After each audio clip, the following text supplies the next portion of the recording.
గడ్డ నిజామాబాద్ పట్టణంలో రాజ్యాంగం కల్పించినటువంటి అమూల్యమైనటువంటి అవకాశం ఓటు హక్కుని వినియోగించడం జరిగింది. 2.5 గంటల్లో జరిగిన ఓట్ల శాతం చూస్తే కొంత తక్కువగా ఉంది.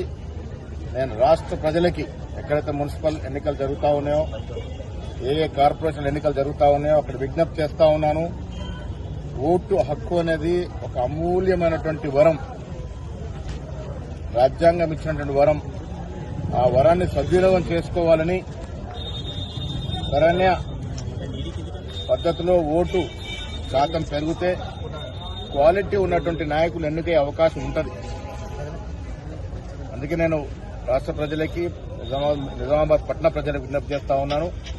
తక్షణమే వచ్చి మీ ఓటు హక్కును వినియోగించుకొని నాణ్యమైనటువంటి నాయకుల్ని ఎన్నుకునే విధంగా దోహదపడాల్సిందిగా నేను కోరుతా ఉన్నాను.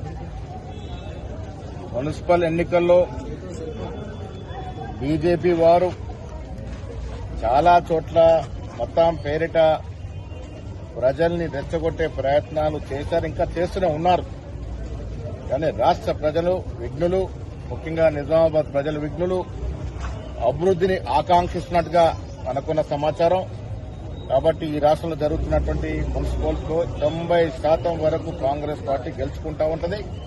నిజామాబాద్ పట్టణం కూడా కాంగ్రెస్ కైవసం చేసుకుని మేయర్ జెండా, కాంగ్రెస్ జెండా ఎగరవేస్తాం. జై కాంగ్రెస్.